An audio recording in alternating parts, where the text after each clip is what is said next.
خوش نصیب یہ ہے کہ اللہ رب العزت ہمیں اور آپ سے پیار کرتا ہے تو اپنی بارگاہ میں کھڑے ہونے کا موقع بھی عطا فرماتا ہے. آگے دیکھتے ہیں رب تبارک و تعالیٰ کیا ارشاد فرماتا ہے. درود پاک پڑھیے اللہم صلی علی سیدنا مولانا محمد وعلی سیدنا مولانا محمد وعلی وسلم. سچوڑی اس کا دوستہ میں رہتا ہے یا رسول اللہ نبی اللہ صلی اللہ علیہ وسلم. أعوذ بالله من الشيطان الرجيم بسم الله الرحمن الرحيم. اللہ کے نام سے شروع جو نہایت مہربان اور رحمت والا ہے. إن الذين يجادلون في آيات الله بغير سلطان أتاهم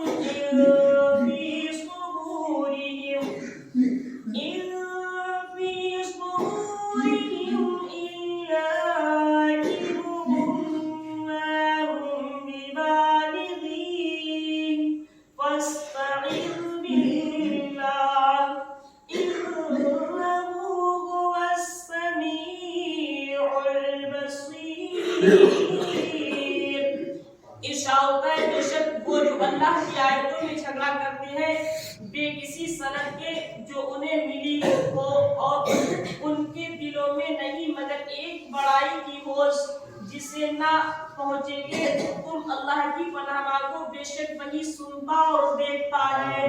اللہ جو تمہارے پردار شاہ وہ جو اللہ کی آیتوں میں چھڑتے ہیں بے کسی سند کے جو انہیں ملی ہو. یعنی مطلب کیا ہے ان جھگڑا کرنے والوں سے کفار قریش مراد ہے.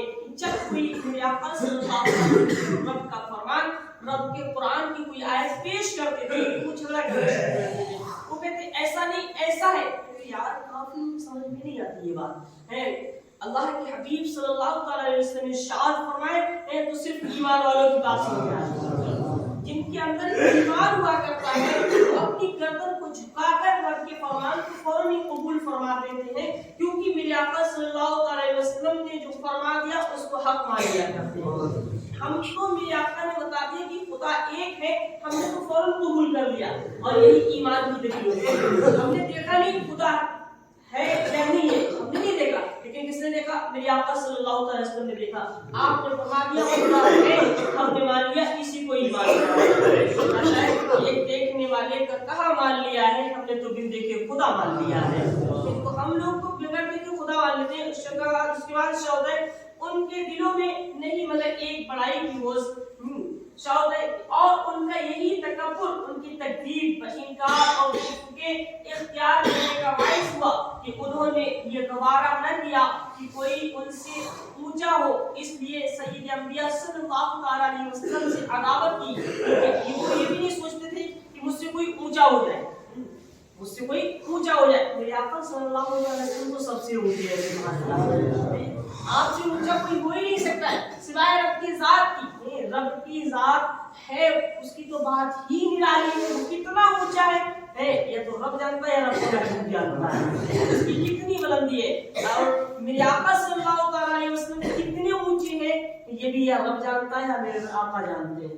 ارے یار اونچائی کی اگر بات کی جائے نا تو سدرۃ المنتہا جہاں جبرائیل علیہ السلام ٹھہر جاتے ہیں میرے آقا اس سے شروعات کیا کرتے ہیں.